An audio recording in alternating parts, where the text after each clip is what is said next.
Good evening बच्चा लोग। तो आज हम लोग केमिस्ट्री के मॉडल सेट 3 पर बात करेंगे, ठीक है। बिना समय गंवाए हम लोग क्वेश्चन नंबर 1 की तरफ मूव करते हैं। चलो वो आ क्वेश्चन नंबर 1 देखो, इनमें से कौन सा यौगिक का मूलानुपाती सूत्र ग्लूकोज के समान है? Which of the following compounds has same molecular formula as that of glucose? देखो अब सबसे पहले हम लोग क्वेश्चन नंबर 1 में ग्लूकोज का मॉलिक्यूलर फॉर्मूला देख लेते हैं। क्या होता है ग्लूकोज का, ठीक है, मॉलिक्यूलर फॉर्मूला बताओ। मॉलिक्यूलर फॉर्मूला ऑफ ग्लूकोज क्या होता है? Very good, C6H12। बाबू एकदम शांति बनाए रखिए आप लोग। तो बाबू इसका एम्पिरिकल फॉर्मूला क्या हो जाएगा बताओ, बोलो बोलो। इसमें कार्बन, हाइड्रोजन और ऑक्सीजन का रेशियो क्या है? 6, 12 और 6 का। सिंपल रेशियो क्या हो जाएगा? 1, 2 और 1 का। तो बाबू इसका एम्पिरिकल फॉर्मूला क्या हो जाएगा? एम्पिरिकल फॉर्मूला ऑफ ग्लूकोज क्या हो जाएगा बताओ? CH2O। तो ये तो ग्लूकोज का एम्पिरिकल फॉर्मूला हो गया। अब कह रहा है कि निम्नलिखित में किस यौगिक का एम्पिरिकल फॉर्मूला जो है ग्लूकोज के समान है? तो बाबू सबसे पहला CH3CHO ऑप्शन है हमारा, ऑप्शन नंबर 1। चलो रफ वर्क कर लेते हैं। ऑप्शन नंबर ए में तुम्हारा CH3CHO है। तो बाबू इसमें कार्बन कितना है? 2 है, कार्बन 2 एटम है। हाइड्रोजन कितना है? 4। ऑक्सीजन कितना है? 1 है। तो बाबू इसका सिंपलेस्ट रेशियो क्या होगा बताओ, बोलो। यही रह जाएगा। तो ये ऑप्शन तो हमारा है नहीं। ऑप्शन नंबर बी देखो क्या है, बोलो। CH3COO और H है। कार्बन कितना है? 2। हाइड्रोजन कितना है? 4। और ऑक्सीजन कितना है? 2। तो बताओ इसमें कार्बन, हाइड्रोजन और ऑक्सीजन का सिंपल रेशियो क्या होगा? बोलो। यहां पर अभी देख रहे हो क्या है रेशियो? 2, 4 और 2 का है। सिंपल रेशियो क्या हो जाएगा? 1, 2 और, मतलब इसका अगर एम्पिरिकल फॉर्मूला अगर बात करें इस कंपाउंड के एम्पिरिकल फॉर्मूला की, तो क्या होगा? C1H2 और O1, यानी कि CH2O होगा। हाँ या ना?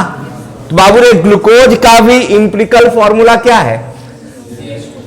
और यहां पर तुम देख रहे हो एसिटिक एसिड के लिए भी एम्पिरिकल फॉर्मूला क्या आ रहा है? CH2O। तो ये कौन से ऑप्शन में है बता? बी। तो क्वेश्चन नंबर 1 का ऑप्शन नंबर क्या हो जाएगा? बी, यानी कि एसिटिक एसिड सही जवाब है। अगर तुम कहो तो यहां कह सकते हो कि ग्लूकोज का जो एम्पिरिकल फॉर्मूला है, मूलानुपाती सूत्र है या सरल सूत्र है, वो एसिटिक एसिड के सरल सूत्र के समान है, ठीक है। तो बाबू क्वेश्चन नंबर 1 का ऑप्शन क्या हो गया? बी। ओके बाबू देखो अगला क्वेश्चन बाबू कितने उपकक्षों के लिए निम्न क्वांटम संख्या संभव है? The following quantum numbers are possible for how many orbitals? देखो अब क्वेश्चन नंबर 2 को देख लो ध्यान से। क्वेश्चन नंबर 2 ये क्वांटम नंबर पर बेस्ड है। तो बाबू यहां पर तुम देख रहे हो n का वैल्यू कितना दिया हुआ है? 3 है। l का वैल्यू कितना है? और m का वैल्यू कितना है? +2। अब एक बताओ, ये तो n तुम्हारा क्या है? प्रिंसिपल क्वांटम नंबर है। l क्या है? एजीमुथल क्वांटम नंबर यानी कि दिगंशी क्वांटम संख्या। m क्या है?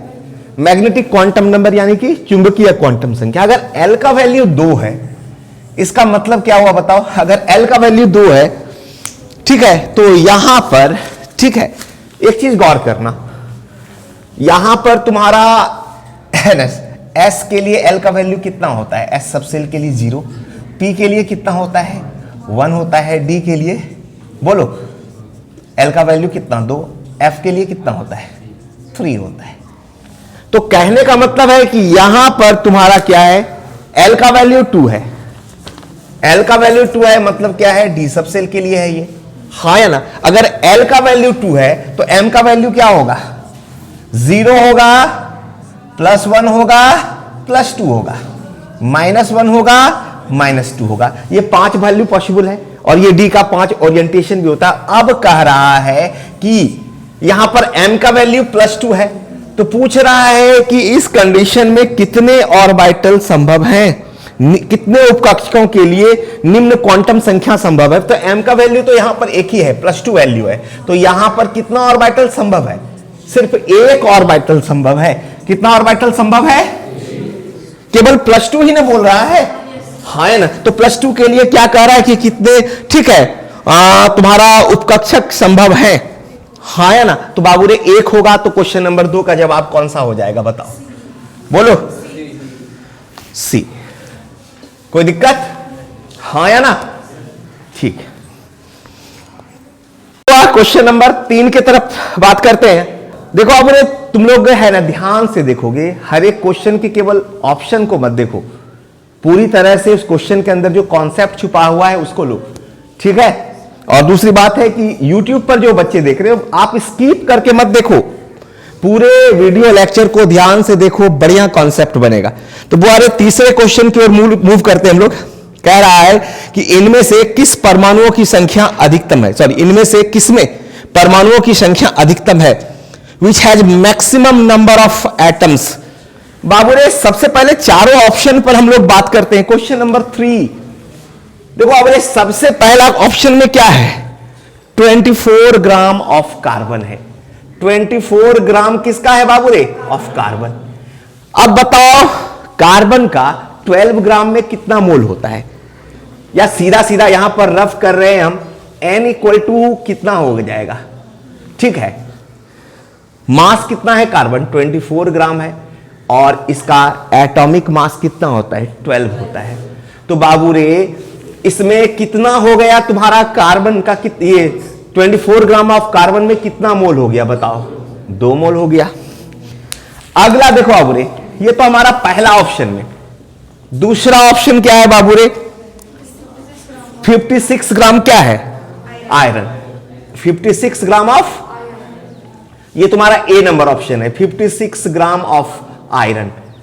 बाबू रे यहां तो आयरन का एटॉमिक मास 56 होता है, तो ये तो तुम्हारा 1 मोल होगा ही, इसमें सोचना क्या है। सी नंबर क्या है बोलो, 27 ग्राम ऑफ एल्यूमिनियम है, ये भी तुम्हारा क्या हो जाएगा, 1 मोल ही होगा। और फिर क्या है बोलो, बोलो कितना है, 108 ऑफ सिल्वर।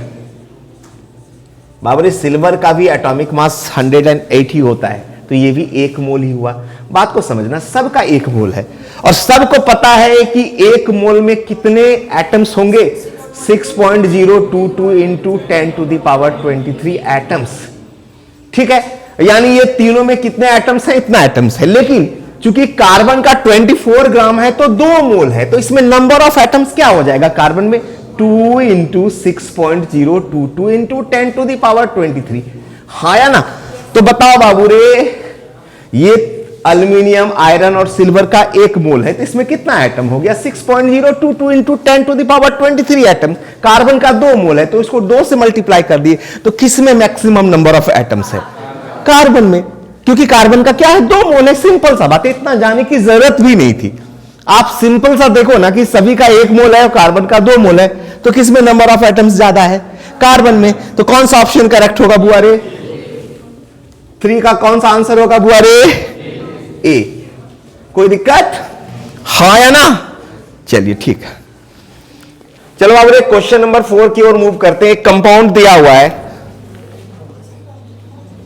CuSO4 5s2, हाँ या ना। ये देखो कंपाउंड दिया हुआ है, इसमें पूछ रहा है कि परमाणुओं की संख्या क्या है, the total number of atoms इस कंपाउंड में पूछ रहा है। तो बाबू रे कॉपर एटम कितना है इसमें बताओ, बोलो जी। कॉपर कितना है, 1 एटम है। सल्फर कितना है, 1 है। ऑक्सीजन कितना है, यहां तो तुम्हारा 4 मिल रहा है, यहां ऑक्सीजन कितना है, 5 है, और यहां हाइड्रोजन कितना है, 10 है। तो बाबू रे टोटल नंबर ऑफ एटम सबको ऐड कर दो, कितना हो रहा है, 2, 6, 16 और 5 क्या हो जाएगा, 21। तो बाबू रे CuSO4 ठीक है .5H2 में तुम्हारा कितना है, तुम्हारा नंबर ऑफ एटम्स बोलो 21। तो 4 का कौन सा ऑप्शन होगा, बोलो बी 21। कोई दिक्कत, चलो बुआरे क्वेश्चन नंबर 5 की ओर मूव करते हैं हम। वर्ग सेकेंड के तत्वों को कहते हैं group second element are called, तो पता ही है फर्स्ट डे का एलिमेंट अल्कली मेटल होता है, क्षार धातु होता है, और सेकेंड डे का एलिमेंट क्या होता है, अल्कली अर्थ मेटल होता है। तो कौन सा ऑप्शन करेक्ट है बाबू रे? 5 का आंसर क्या हो जाएगा? बी, मतलब अल्कली अर्थ मेटल। कोई दिक्कत? देखो अब 6 नंबर क्वेश्चन, 6 नंबर क्वेश्चन क्या कह रहा है? एक तत्व है जिसकी परमाणु संख्या 20 है, वह आवर्त सारणी के किस आवर्त का है? An element with atomic number 20 is placed in which period of the periodic table. तो बाबू रे एटॉमिक नंबर 20 है, तो मतलब वो एलिमेंट कैल्शियम है। इसका एटॉमिक नंबर क्या हो जाएगा? 1s2, 2s2, बोलो 2p6, 3s2, 3p6 और 4s2। देख लो 20 हो गया, 2 4 6 10 12 6 18 2 20। ये तुम्हारा क्या हो गया? पीरियड। हाँ या ना? ये तुम्हारा क्या हो गया? Period, fourth. तो बाबू रे ये फोर्थ पीरियड का एलिमेंट है। कौन सा ऑप्शन है बताओ, बोलो। फोर्थ पीरियड किसमें कौन सा ऑप्शन है? बोलो। 6 का आंसर हो जाएगा तुम्हारा ए। क्वेश्चन नंबर 7 को देखो बुआ रे। 111 ग्राम Cl2 में उपस्थित कुल आयनों की संख्या है, ठीक है। एक्चुअली 100 यहां पर जो है ना, क्वेश्चन में होना चाहिए कुछ कुल मोलों की संख्या, क्योंकि ऑप्शन में 1 मोल 2 मोल 3 मोल 4 मोल दिया हुआ है। तो देख लो 111 ग्राम CaCl2 में हम देख लेते हैं कितना होता है इसका नंबर ऑफ मोल्स। तो बाबू रे मॉलिक्यूलर मास ऑफ CaCl2 कितना हो जाएगा बताओ? मॉलिक्यूलर मास ऑफ CaCl2 बोलो, ठीक है। यानी CaCl2 का आणविक द्रव्यमान कितना हो जाएगा? Ca का 40, Cl का 35.5, मल्टीप्लाई करो 2 से, कितना हो रहा है? और 71 कितना हो गया? 111 हो रहा है तुम्हारा। कोई दिक्कत? हाँ है ना? ये ग्राम पर मोल हो गया, ठीक है। और इसका तुम्हारा मास कितना दिया हुआ है? W कितना दिया हुआ है? 111 ग्राम दिया हुआ है मास। ये तुम्हारा गिवन है, बात को समझो। तो n number of moles equal to क्या होता है? W/m। W कितना है? 111, और ये भी कितना है? 111। तो क्या हो जाएगा बाबू रे? इक्वल टू क्या हो जाएगा? 1 मोल हो जाएगा। हाँ या ना? यानी 111 ग्राम अगर तुम्हारा कैल्शियम क्लोराइड का है तो उसमें कितना मोल होगा बाबू रे? बोलो 1 मोल होगा। क्वेश्चन नंबर 7 का कौन सा ऑप्शन करेक्ट हो जाएगा? ए, यानी कि 1 मोल। सिंपल सा बात है कि अगर तुम्हारे पास 111 ग्राम कैल्शियम क्लोराइड है तो उसमें कितना मोल होगा? 1 मोल होगा, ठीक है। क्वेश्चन नंबर 8, क्रोमियम है, एटॉमिक नंबर 24 दिया हुआ है, पूछ रहा है कि इलेक्ट्रॉनिक अभिविन्यास है, the electronic configuration of chromium is. देखो अब ये 4 ऑप्शन है तुम्हारा 8 का, देखो गौर करना। तुम्हारा पहला ऑप्शन क्या है बोलो? Ar 3d4 4s2। बाबू रे तुम लोग जान ही रहे हो क्रोमियम तुम्हारा स्पेशल केस है, तो ये 3d4 तो होता नहीं है इसमें। d5 ऑर्बिटल ज्यादा स्टेबल होता है, d5 orbital is more stable, half filled orbital ज्यादा स्टेबल होता है। तो इसमें क्या होता है? इसका कॉन्फ़िगरेशन क्या होता है सबको पता है, 3d5 और 4s1, ठीक है। हाँ या ना? ये कॉन्फ़िगरेशन करेक्ट होता है क्रोमियम के लिए। तो 18 का कौन सा ऑप्शन हो जाएगा बुआ रे? सॉरी 8 का कौन सा ऑप्शन हो जाएगा? B, Ar। उसके बाद तुम्हारा 3d5 और 4s1। कोई दिक्कत? ठीक है। देखो अब ये क्वेश्चन कह रहा है, क्वेश्चन नंबर 9, L = 3 के लिए उपकक्षक में इलेक्ट्रॉनों की अधिकतम संख्या होगी। The maximum number of electron in A subshell for which L = 3। देखो वो L = 3 है, तुम लोग सबको पता है कि अगर हम बात करें, ठीक है, ये sp/df सबसेल के लिए, तो s सबसेल के लिए L का वैल्यू कितना होता है? 0, p के लिए 1, d के लिए 2 और f के लिए क्या होता है? 3। L का वैल्यू कितना दिया हुआ है? 3। तो कहने का मतलब है अगर L = 3 है तो हमारे, यानी कहने का मतलब यहां पर हमारा कौन सा सबसेल है? F सबसेल है। और एफ सबसेल में मैक्सिमम नंबर ऑफ इलेक्ट्रॉन कितना होता है? 14 होता है। हाँ है ना, इसमें मैक्सिमम नंबर ऑफ इलेक्ट्रॉन कितना होता है? 14। एस में 2 होता है, पी में 6, डी में मैक्सिमम नंबर ऑफ इलेक्ट्रॉन 10 और एफ में कितना होगा? 14। तो बाबू रे क्वेश्चन नंबर 9 का कौन सा ऑप्शन करेक्ट हो जाएगा? बोलो 9 का ए। क्वेश्चन नंबर 10 देखो बाबू रे, बहुत ही सिंपल है। आवर्त सारणी का सर्वाधिक वैद्युत ऋणी तत्व है the most electronegative element of the periodic table, ये तो फ्लोरीन है। तो कौन सा ऑप्शन होगा बुआरे? 10 का, बोलो 10 का आंसर क्या हो जाएगा? डी, यानी कि फ्लोरीन। कोई दिक्कत? ठीक। क्वेश्चन नंबर 11 की ओर मूव करते हैं। क्वेश्चन नंबर 11, इनमें से कौन सही नहीं है? Which of the following is not correct? देखो ये बाबू रे, पहला एक एटमॉस्फेयर इक्वल टू कितना दिया है? 760 mm, तो ये तो करेक्ट है। एक एटमॉस्फेयर इक्वल टू कितना टॉर दिया है? 760 टॉर, ये भी करेक्ट है। और एक एटमॉस्फेयर इक्वल टू क्या दिया हुआ है? ये भी 1.01 वार, ये भी करेक्ट है। तो एक एटमॉस्फेयर इक्वल टू 1.01 पास्कल, ये क्या है? तुम्हारा इनकरेक्ट है, क्योंकि एक एटमॉस्फेयर इक्वल टू कितना होता है? 1.013 इंटू 10⁵ पास्कल होता है। ठीक है, तो बाबू रे 11 का ऑप्शन नंबर कौन सा जाएगा? डी। 11 का ऑप्शन नंबर कौन सा होगा? डी। 12 देख लो बुआ रे, 12 नंबर क्वेश्चन कह रहा है जिप्सम लवण का सूत्र है, formula of gypsum salt is, बाबू रे सबको पता है, कैल्शियम सल्फेट डाइहाइड्रेट। हाँ या ना? तो कौन सा ऑप्शन करेक्ट होगा? ए। ये तुम्हारा क्या है? फॉर्मूला है जिप्सम सॉल्ट का। चलो अगले क्वेश्चन नंबर 14, CaC2 जल के साथ अभिक्रिया करने पर देता है कैल्शियम कार्बाइड। बाबू रे अगर इसका जल के साथ अभिक्रिया कराओ, यानी calcium carbide reacts with water to give, question number कितना है बुआरे? 14। CaC2 ये तुम्हारा कैल्शियम कार्बाइड है। इसका स्ट्रक्चर कैसा होता है याद है? ये देखो कैल्शियम कार्बाइड, अगर वाटर के साथ इसका रिएक्शन होगा, अगर इसका हम हाइड्रोलाइसिस कराते हैं तो देखो ये Ca और OH इस तरह से CaOH होल टू बाहर। हाँ या ना? कैल्शियम हाइड्रोक्साइड बाहर हो जाएगा। अब देखो C ट्रिपल बॉन्ड C है, 2 हाइड्रोजन है, एक यहां से जुड़ जाएगा और एक यहां से जुड़ जाएगा, एसिटिलीन बनेगा, जिसका यूपैक नेम क्या है? इथाइन है। तो कौन सा ऑप्शन में है बुआरे? बोलो कौन सा ऑप्शन में है? डी। 14 का आंसर क्या हो जाएगा? डी। यानी कि कैल्शियम कार्बाइड और वाटर अगर रिएक्ट करेगा तो क्या बनेगा बुआरे? एसिटिलीन बनेगा। कोई दिक्कत? ये इक्वेशन लिख लो तुम लोग। ठीक। 31.1 डिग्री सी तापक्रम एवं 1 बार दाब पर 8.8 ग्राम CO2 का आयतन होगा। What is the volume occupied by 8.8 gram of CO2 at 31.1 degree C and 1 bar pressure. बाबू रे ये एक न्यूमेरिकल्स है, बहुत ही सिंपल सा न्यूमेरिकल्स है। आइडियल गैस इक्वेशन पर तुम्हारा क्या है? ये न्यूमेरिकल्स बेस्ड है, इसको हम सॉल्व कर देते हैं। देखो बाबू रे 15, पहले ये बताओ पीवी इक्वल टू क्या होता है बुआरे? nRT। हाँ या ना? तो बुआरे वॉल्यूम क्या इक्वल टू nRT बाय क्या हो जाएगा? P हो जाएगा। n क्या होता है? W बाय m होता है। मास बाय मॉलिक्यूलर मास होता है इंटू R इंटू T होगा। अब बताओ W का वैल्यू कितना दिया हुआ है? देखो W का वैल्यू कितना दिया हुआ है? 8.8। R का वैल्यू दे दिया है गैस कांस्टेंट का कितना?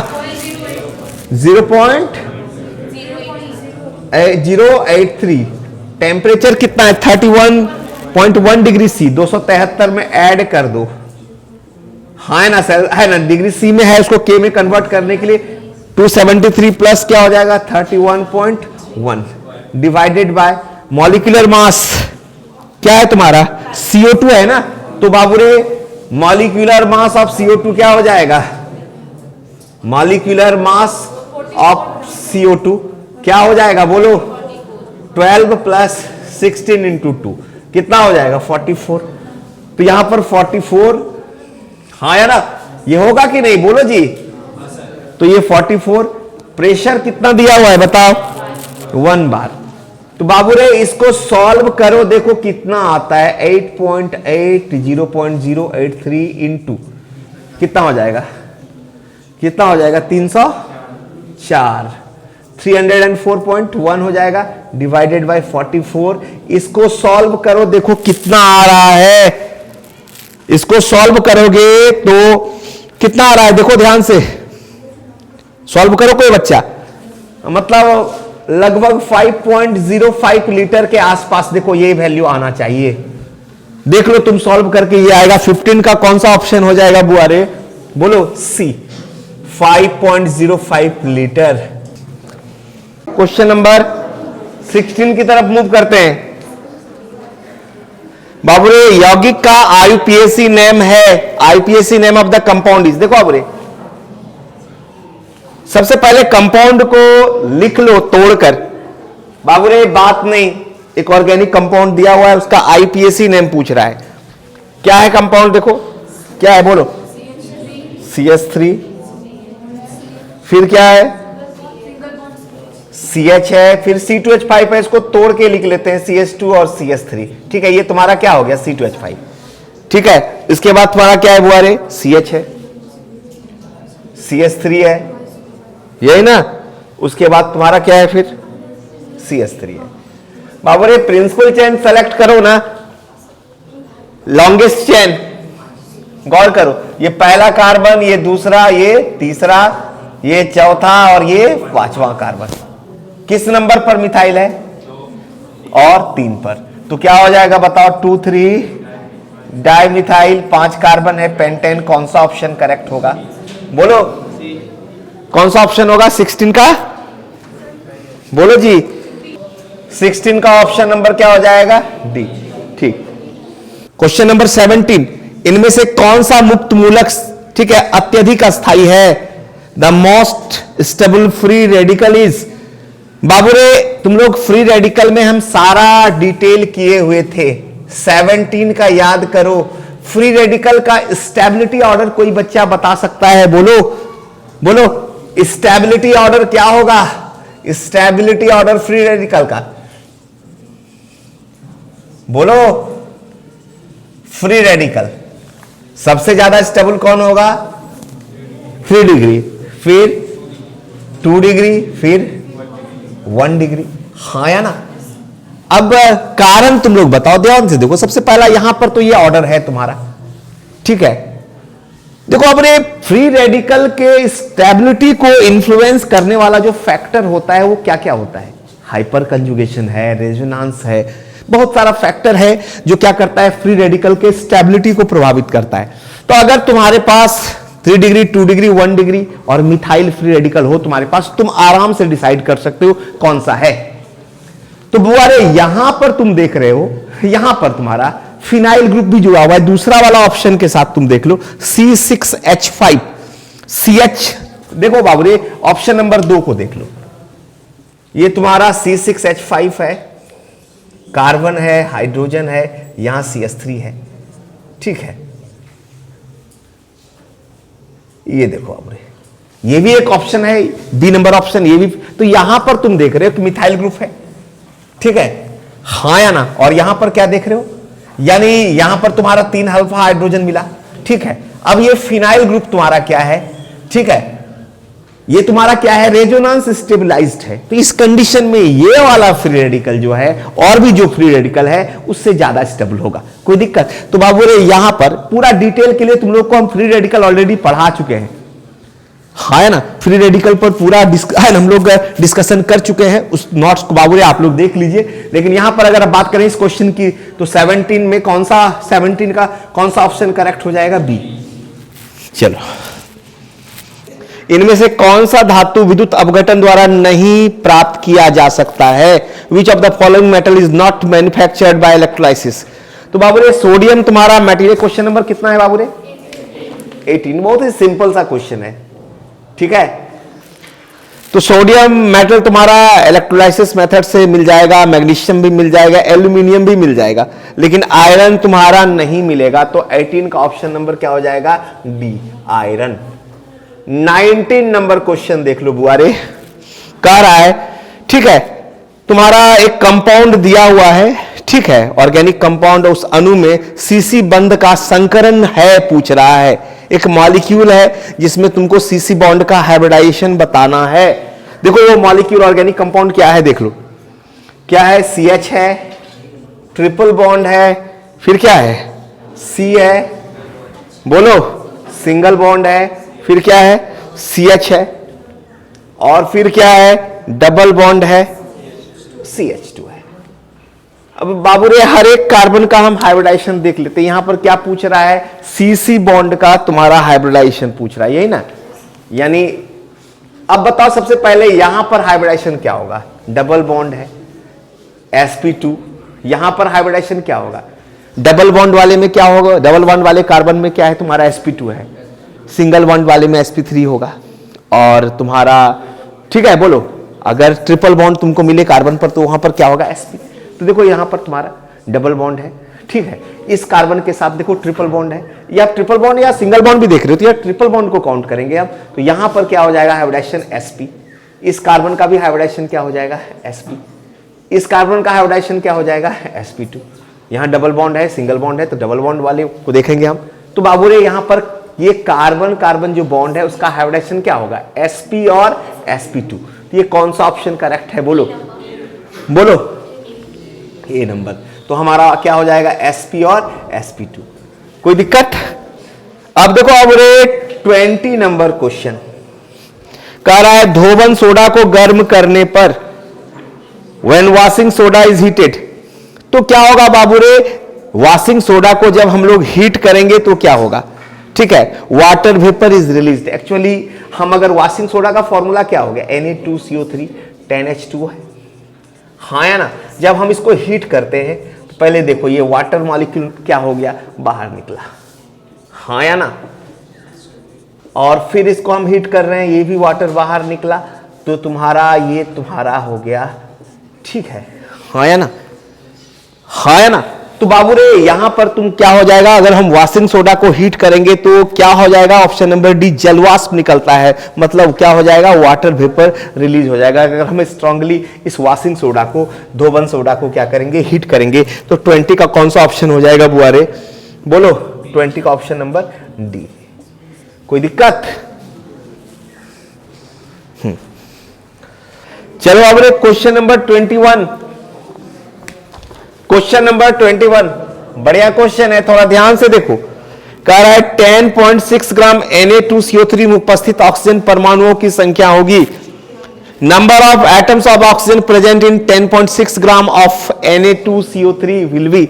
बाबू रे गौर करो, सबसे पहले इसको हम सॉल्व करें इस क्वेश्चन को, मॉलिक्यूलर मास क्या हो जाएगा Na2CO3 का, Na2CO3 का बोलो, Na का क्या हो जाएगा 23 इंटू 2, C का 12 और O का 16 इंटू 3 कितना हो जाएगा 106, हाँ या ना, 106 ग्राम पर मोल।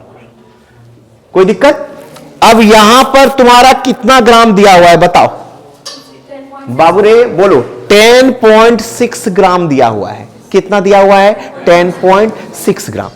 तो बाबू रे 10 यानी 106 ग्राम पर मोल, यानी देखो 100 अगर 106 ग्राम है तो बताओ इसमें है ना, सोडियम कार्बोनेट का मॉलिक्यूलर मास कितना हो गया, 106, ये हो गया। अब इस 106 ग्राम सोडियम कार्बोनेट में कितना मॉलिक्यूल्स होगा, 106 ग्राम ऑफ Na2CO3 इक्वल टू क्या हो जाएगा, अभी गौर करना थोड़ा सा, बोलो 6.022 इंटू 10 टू दी पावर 23, बोलो मॉलिक्यूल्स किसका, ऑफ Na2CO3। कोई दिक्कत, हाँ या ना।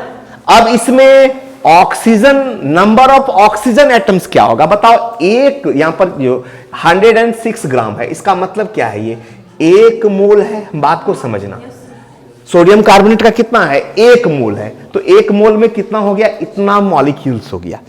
अब बताओ इसमें पूछ रहा है कि कितना, सबसे पहला बात है कि अब 106 ग्राम में कितना ऑक्सीजन एटम होगा, तो बाबू रे 1 मोल में कितना ऑक्सीजन एटम है बताओ, 1 मोल सोडियम है ना, कार्बोनेट में क्या है 3 मोल ऑफ क्या है, बोलो ऑक्सीजन है, हाँ या ना। तो बाबू रे ऑक्सीजन का यहां पर नंबर ऑफ एटम्स क्या हो जाएगा 3 into 6.022 into 10 to the power 23, ठीक है, तुम्हारा क्या हो जाएगा ऑक्सीजन एटम हो जाएगा। बात को समझना। अगर हम 1 मोल सोडियम कार्बोनेट को देखते हैं, इसको यहां पर ध्यान से देखो, तो 1 मोल सोडियम कार्बोनेट में कितना सोडियम कार्बोनेट मॉलिक्यूल्स है? 6.022 इंटू 10 टू द पावर 23। अब ऑक्सीजन एटम कितना है? 3 है। तो यहां पर 3 मोल ऑफ ऑक्सीजन है तुम्हारा किसमें? सोडियम कार्बोनेट के 1 मोल में, हाँ है ना। तो यहां पर नंबर ऑफ एटम्स क्या हो जाएगा? 3 into 6.022 into 10 to the power 23 है। लेकिन तुम्हारा क्वेश्चन में 106 ग्राम तो सोडियम कार्बोनेट है ही नहीं, कितना है? 10.6 है, हाँ है ना, 10.6 है। 10.6 का मतलब कितना हो गया? यहां तुम्हारा क्वेश्चन में क्या कह रहा है? 10.6 ग्राम ऑफ Na2CO3 कह रहा है। तो वो अरे 10.6 ग्राम Na2CO3 कह रहा है, इसमें कितना मोल हो गया? 1/10 मोल हो गया। कितना मोल हो गया? 1/10 मोल हो गया। तो बाबू रे यहां तो नंबर ऑफ ऑक्सीजन एटम है 1 मोल Na2CO3 में, हाँ या ना। तो 1/10 मोल ऑफ Na2CO3 में कितना हो जाएगा? डिवाइडेड बाय क्या कर देंगे? 10 करेंगे। तो यहां पर क्या हो जाएगा बताओ? है ना। इसको तुम अगर पूरा सॉल्व करोगे तो 1.806 इंटू 10 टू दी पावर क्या आ जाएगा? 20, बोलो 23 एटम ऑफ ऑक्सीजन होगा। ये कौन सा ऑप्शन में जाएगा? बोलो बोलो। तो 21 का आंसर क्या हो जाएगा? सी। 21 का ऑप्शन आंसर क्या हो जाएगा? सी। अगर तुम इसको सीधा सीधा बनाना चाहते हो तो बाबू रे ठीक है, तो नंबर ऑफ मोल्स अगर हम सोडियम कार्बोनेट का निकालें, देखो इस तरह से भी इसको हम सॉल्व कर सकते हैं। तो क्या हो जाएगा बताओ? W/m। बात को समझो, W कितना है? बोलो 10.6 और molecular mass of sodium carbonate कितना होता है? 6। तो यहां पर क्या हो जाएगा? 1/10 मोल हो गया, हाँ या ना।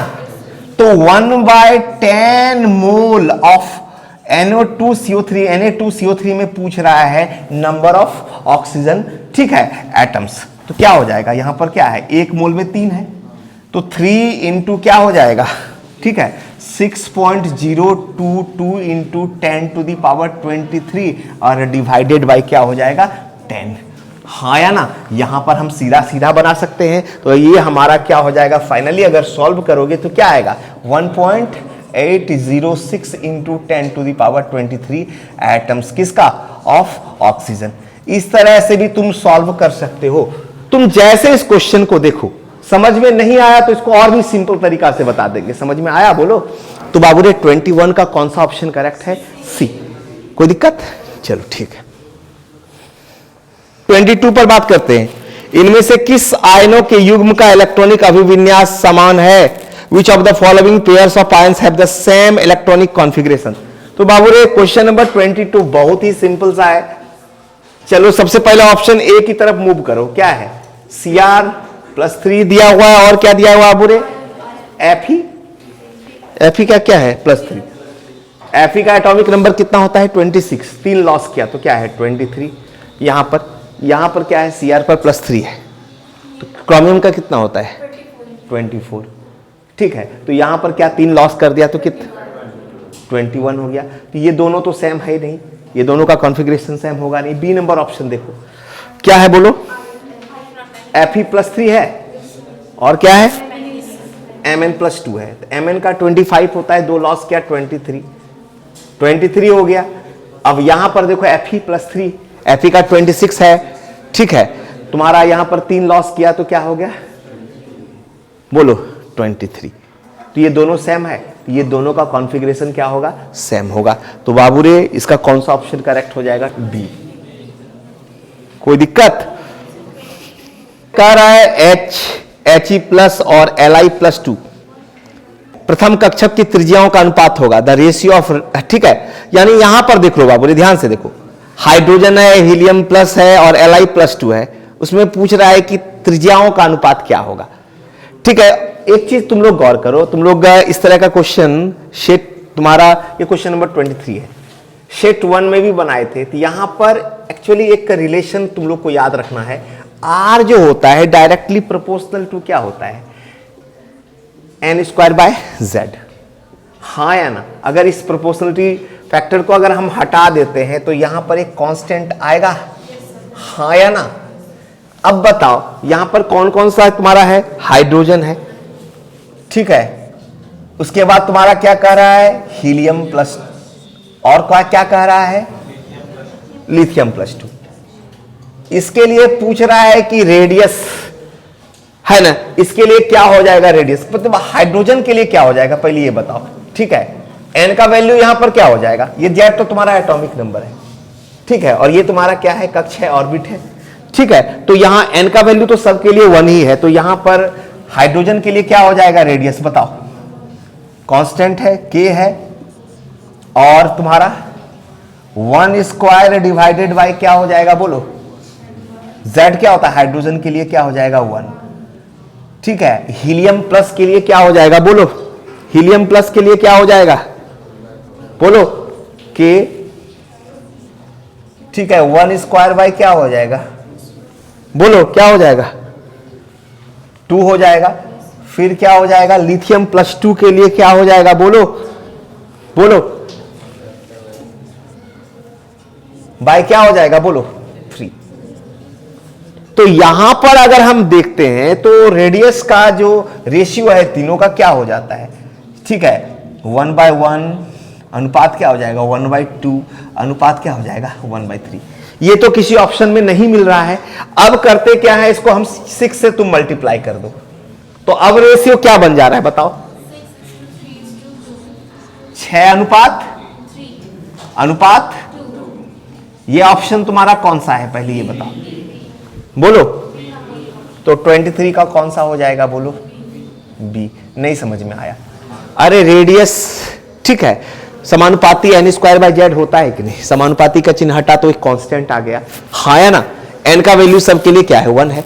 z, ठीक है, तुम्हारा हाइड्रोजन के लिए, ये हीलियम प्लस के लिए है ना, Li+2 के लिए, ठीक है, हाँ या ना? तो यहां पर वैल्यू क्या कर दिए हम? पुटअप कर दिए, हाँ या ना? बोलो। तो यहां पर क्या हो जाएगा? सबके लिए, हाइड्रोजन के लिए 1 है, हीलियम के लिए 2 है, लिथियम के लिए क्या है? 3 है, हाँ या ना? तो बाबूरे ये तुम्हारा क्या हो गया? कांस्टेंट के तो सब में है, तो हमारा यहां पर रेशियो क्या बन के आ रहा है? 1/1 अनुपात 1/2 अनुपात 1/3। तो मेरा कोई ऑप्शन में है ही नहीं, तो इसको क्या करते हैं हम? अपने ऑप्शन में लाने के लिए क्या कर दिए? 6 से मल्टीप्लाई कर दिए, सबको मल्टीप्लाई किए, इसलिए कोई मैथमेटिकली कोई परेशानी नहीं है। मेरा क्या रेशियो आ जा रहा है? 6:3:2। तो कौन सा ऑप्शन हो गया 23 का? बी। 23 का कौन सा ऑप्शन हो गया? बी। बाबू रे 24 नंबर क्वेश्चन बहुत ही सिंपल सा है। कह रहा है कि किसी विलयन में विलेय के मोलों एवं विलयन में उपस्थित कुल मोलों के संख्या का अनुपात को क्या कहते हैं? The ratio of number of moles of solute to the total number of moles of solution is called. तो ये तुम्हारा मोल फ्रैक्शन होता है बाबू रे। सॉल्यूशन का कोई एक कंपोनेंट का मास को ऊपर रख दो, नीचे पूरे सॉल्यूशन का मास से उसको डिवाइड कर दो, तो उसको मोल फ्रैक्शन कहते हैं, मोल प्रभाज कहते हैं, ठीक है। ये तुम 11th में भी पढ़े और 12th का सॉल्यूशन चैप्टर में भी पढ़ोगे। तो बाबू रे 24 का कौन सा ऑप्शन हो जाएगा? सी हो जाएगा, मोल प्रभाज। मोल अंश भी इसको कहा जाता है, इसको क्या कहेंगे? Mole fraction. अगला कौन सा ऑप्शन है बाबू रे? 25। किसी परमाणु में 2 इलेक्ट्रॉन के चारों क्वांटम संख्या का मान समान नहीं हो सकता, यह कथन किससे संबंधित है? No 2 electrons of an atom can have same set of all 4 quantum number. याद है? मैक्सिमम 3 क्वांटम नंबर में भी same but 4th must be different. याद है? किसी भी परमाणु के है ना किसी भी परमाणु के 2 इलेक्ट्रॉन के लिए चारों क्वांटम संख्या का मान समान नहीं हो सकता। अधिकतम कितना मान समान होगा? 3, लेकिन चौथा भिन्न होगा। ये कथन, ये स्टेटमेंट किसका है? कौन सा रूल में? पॉलीज एक्सक्लूजन प्रिंसिपल नहीं पढ़े थे तुम लोग? क्या पढ़ाई करते हो बच्चा लोग? बोलो। तो कौन सा पॉलीज एक्सक्लूजन प्रिंसिपल यानी पॉली का अपवर्जन सिद्धांत, तो कौन सा ऑप्शन होगा? 25 का। बोलो बोलो 25 का कौन सा ऑप्शन होगा? सी। नहीं पता है कि no 2 electrons of an atom can have same set of all 4 quantum number. Maximum 3 quantum number में भी same but 4th must be different. तो बाबू 26 नंबर, बॉयल का गैस नियम इनमें से किसके बीच संबंध बताता है? Boyle's law of gas given, ठीक है, गैसेस गिवन, या sorry Boyle's law of gases gives relationship between. बाबू ये सबको पता है कि बॉयल्स लॉ क्या कहता है? वॉल्यूम इनवर्सली प्रोपोर्शनल टू, ठीक है, पी। कब? व्हेन टी यानी टेम्परेचर रिमेन्स कांस्टेंट। T क्या है? When T is constant नहीं है कि when temperature is constant then volume of given mass of gas is inversely proportional to क्या होगा? प्रेशर। तो ये तुम्हारा कौन सा लॉ है बुआरे? Boyle's law. तो वॉल्यूम और प्रेशर के बीच कौन रिलेशन एस्टैब्लिश करता है? तो बॉयल्स लॉ। तो 26 का कौन सा ऑप्शन हो जाएगा बाबू रे? बोलो। ए नंबर। चलो ठीक है। क्वेश्चन नंबर 27, थोड़ा एकदम बारीकी से थोड़ा ध्यान से क्वेश्चन को पढ़ो। क्वेश्चन नंबर 27 क्या कह रहा है? एक समान आयतन वाले 3 पात्र ए, बी एवं सी में क्रमशः ऑक्सीजन, नियॉन और मीथेन समान ताप एवं दाब पर भरा हुआ है, तो उनका बढ़ते हुए क्रम का है ना, सॉरी, तो उनका बढ़ते क्रम में द्रव्यमान होगा। 3 containers A, B and C of equal volume contain oxygen, neon and methane respectively at same temperature and pressure. The increasing order of their masses is। देखो अब ये सेम कंडीशन में 3 गैसेस रखा हुआ है। पहला गैस कौन सा है? क्वेश्चन नंबर 27 कौन सा गैस है बाबू रे? ऑक्सीजन। ठीक है, इस ऑक्सीजन को क्या इंडिकेट कर रहा है? ए बोल रहा है। दूसरा गैस कौन सा है? बोलो बोलो। नियॉन। इसको कौन सा क्या चीज से इंडिकेट कर रहा है? अल्फाबेट बी से।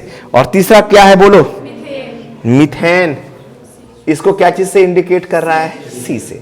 बाबू रे ऑक्सीजन का ऑक्सीजन मॉलिक्यूल का मास कितना हो जाएगा? 16 इंटू 2 क्या हो जाएगा? 32। नियॉन का कितना होता है? बोलो 20। और मीथेन के लिए क्या हो जाएगा? कार्बन का 12, हाइड्रोजन का 1 इंटू 4 क्या हो जाएगा? 16। हाँ है ना। अब बोल रहा है कौन सा, ठीक है, उनका बढ़ते है ना, ये क्या पूछ रहा है? तो उनका बढ़ते क्रम में द्रव्यमान होगा। बाबू रे यहां पर तुम देख रहे हो सी लेस देन क्या है? बोलो। है सी लेस देन क्या है? बी। नहीं, मीथेन और ये नियॉन है बी। और फिर तुम्हारा क्या है? बी लेस देन क्या है? नहीं है। ये ऑर्डर तुमको सही मिल रहा है। सी लेस देन क्या है? बी। बी लेस देन क्या है? ए। यानी ए तुम्हारा क्या है? सबसे बड़ा है। उसके बाद कौन है? बी है। उसके बाद कौन सा? यही करेक्ट ऑर्डर है। ये कौन सा ऑप्शन में है बुआरे? तो 27 का कौन सा आंसर हो जाएगा? सी। अगला क्वेश्चन, इनमें से K प्लस आयन किसके साथ सम इलेक्ट्रॉनिक है? K ion is isoelectronic with. बाबू रे देखो किसमें इलेक्ट्रॉन का संख्या K प्लस आयन के इलेक्ट्रॉन की संख्या के बराबर हो जाता है? देख लेते हैं। K प्लस में इलेक्ट्रॉन का संख्या कितना है पहले ये बताओ। पोटेशियम 19, 1 प्लस है तो मतलब 1 लूज कर दिया। 19 माइनस 1 कितना हो गया? 18। अब 18 वाला ढूंढना है। ऑप्शन क्या क्या है बताओ? Na प्लस है ऑप्शन, तो इसमें तो क्या हो जाएगा? Na प्लस के लिए क्या हो जाएगा? बोलो। यहां पर क्या हो जाएगा? 11, 1 हटा 10 हो जाएगा। लॉस किया। उसके बाद क्या है? बोलो। नियॉन। ये भी नहीं होगा। उसके बाद तुम्हारा Cs प्लस, ठीक है, ये भी नहीं होगा। तुम ऑर्गन देख लो। ऑर्गन का कितना होता है? एटॉमिक नंबर क्या होता है? 18 होता है। मतलब क्या है? 18 इलेक्ट्रॉन है, 18 प्रोटॉन है। तो बाबू रे K प्लस में इलेक्ट्रॉन का संख्या 18 है। ऑर्गन में भी क्या है? 18 है। तो कौन सा ऑप्शन जाएगा? 28 का। बोलो 28 का कौन सा ऑप्शन जाएगा? D number. 29 देखो बाबू रे पूछ रहा है इनमें से कौन सा इलेक्ट्रॉन नहीं है? Which of the following is not an electrophile. Electrophile का मतलब क्या होता है? Electron loving species. और इलेक्ट्रॉन लविंग स्पेसीज पर कभी निगेटिव चार्ज नहीं होगा। हाँ है ना। तो तुम देख लो है ना, Cl प्लस है, Cl माइनस है, H प्लस है, Bf3, ये 4 ऑप्शन है। तो Cl माइनस वाला कभी इलेक्ट्रोफाइल नहीं हो सकता है। तो 29 का कौन सा ऑप्शन हो जाएगा? बोलो 29 का कौन सा ऑप्शन हो जाएगा? B, Cl minus. ये इलेक्ट्रोफाइल नहीं हो सकता है। अब 31 देखो बाबू रे, 30 देखो। क्वेश्चन कह रहा है CX बंध में असमान विखंडन है, CX बंधन के असमान विखंडन से प्राप्त होगा। Heterolytic cleavage of CX bond में result in the formation of. बाबू रे जब हेटेरोलाइटिक फ्यूजन होगा CX बॉन्ड का तो क्या बनेगा बताओ? कार्बन पर पॉजिटिव चार्ज आ जाएगा, कार्बोकैटायन बनेगा, कार्बोधनायन बनेगा कि नहीं? बोलो हाँ या ना। तो 30 का कौन सा ऑप्शन हो जाएगा? कार्बोकैटायन, यानी कि बी। बोलो जी हाँ या ना। 30 हो गया। ठीक है। प्रथम आयनीकरण ऊर्जा का सही घटता हुआ क्रम, the correct order of decreasing first ionisation energy. बाबू रे trends of ionisation potential in PT हम लोग पढ़े थे, किस तरह से वेरिएशन होता है याद करो। ग्रुप में ऊपर से नीचे जाते हो तो Ip का वैल्यू क्या होता है बोलो, घटता है, डिक्रीज करता है, हाँ या ना। और पीरियड में क्या होता है, बढ़ता है, यानी कि इंक्रीज करता है। यहां पर तुम्हारा इंक्रीजेस, हाँ या ना, और यहां पर क्या होगा, डिक्रीजेस। अब तुम्हारा एलिमेंट्स कौन कौन सा है बताओ, लिथियम है, बेरिलियम है, बोरॉन है और कार्बन है। सब एक ही पीरियड का है, लिथियम, बेरिलियम, बोरॉन और कार्बन। देखो पीरियड में इधर से इधर जाने से क्या होता है, आयनाइजेशन पोटेंशियल क्या होता है, इंक्रीज करता है, हाँ या ना। तो बाबू रे कौन सा ऑर्डर करेक्ट हो रहा है, कार्बन का सबसे ज्यादा है, हाँ या ना। ग्रेटर देन क्या होगा, boron, greater than beryllium, greater than lithium होगा, हाँ या ना। आयनाइजेशन पोटेंशियल का सही क्रम होगा कि नहीं, बताए थे ना वेरिएशन कैसे वेरी करता है एक ही पीरियड में। अभी लेफ्ट टू राइट जा रहे हैं पीरियड में, यहां पर लिथियम से कार्बन की तरफ जा रहे हैं तो क्या होगा, आयनाइजेशन पोटेंशियल, आयनाइजेशन एनर्जी बढ़ेगा, तो यहां ज्यादा होगा और यहां क्या होगा, कम होगा। तो बाबू रे ये ऑर्डर तुम्हारा क्या है, करेक्ट है। 31 का कौन सा ऑप्शन हो जाएगा बोलो, 31 का कौन सा ऑप्शन हो जाएगा, ए। 31 का कौन सा ऑप्शन हो जाएगा, ए, ठीक है। 32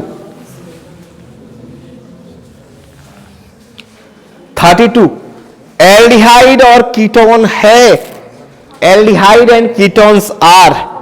बाबू रे एल्डिहाइड और कीटोन अगर सेम मॉलिक्यूलर वाला होगा तो अगर फंक्शनल ग्रुप डिफरेंट होगा तो वहां पर आइसोमेरिज्म का क्या टाइप होगा, फंक्शनल ग्रुप आइसोमेरिज्म, यानी क्रियाशील मूलक समावयवता। तो 32 का आंसर क्या हो जाएगा बोलो, ए। 33 क्वेश्चन क्या कह रहा है बुआ रे, क्वेश्चन कह रहा है कि परमाणु त्रिज्याओं का सही क्रम है,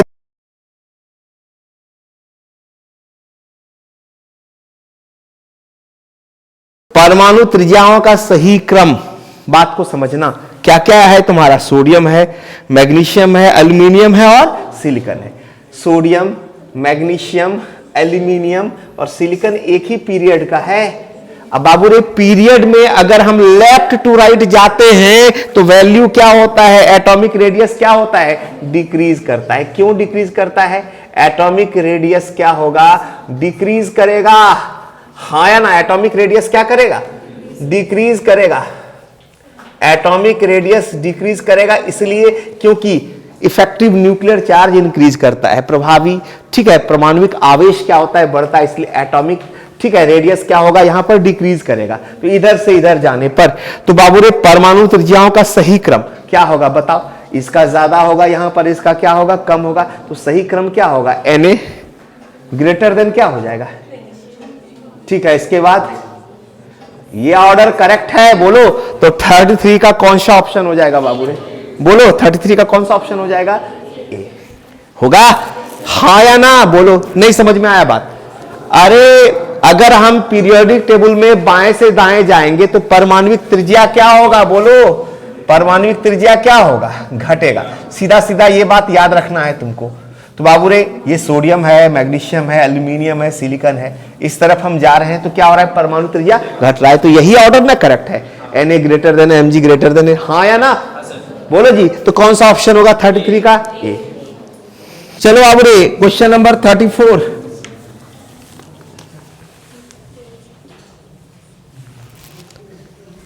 प्रेरणीय प्रभाव में होता है, सबको पता है, यानी inductive effect involves displacement of sigma electron, पूरा डिटेल करके पढ़ाए हुए हैं सिग्मा इलेक्ट्रॉन का विस्थापन। तो 34 का आंसर क्या हो जाएगा बाबू रे, ए। 35 का बाबू रे निम्नलिखित अभिक्रिया उदाहरण है बाबू रे, इथाइल आयोडाइड है, देखो CH3 CH2I है, इसका रिएक्शन एक्वस KOH के साथ हो रहा है। तो सब्स्टिट्यूशन तो है ही, लेकिन किस टाइप का है, नाभिकीय, नाभिक स्नेही प्रतिस्थापन अभिक्रिया है। देखो ये KI बाहर निकल रहा है और तुम्हारा इथेनॉल बन रहा है कि नहीं इस रिएक्शन में, बोलो। पूछ रहा है ये किस तरह का रिएक्शन है, तो न्यूक्लियोफिलिक सब्स्टिट्यूशन रिएक्शन है, मतलब नाभिक स्नेही प्रतिस्थापन अभिक्रिया है। तो 35 का कौन सा ऑप्शन हो जाएगा, बी। ठीक है बाबू रे। अगर आपको वीडियो अच्छा लगा हो तो लाइक कर दीजिए, सब्सक्राइब कर दीजिए और अपने दोस्तों के साथ शेयर भी कर लीजिए।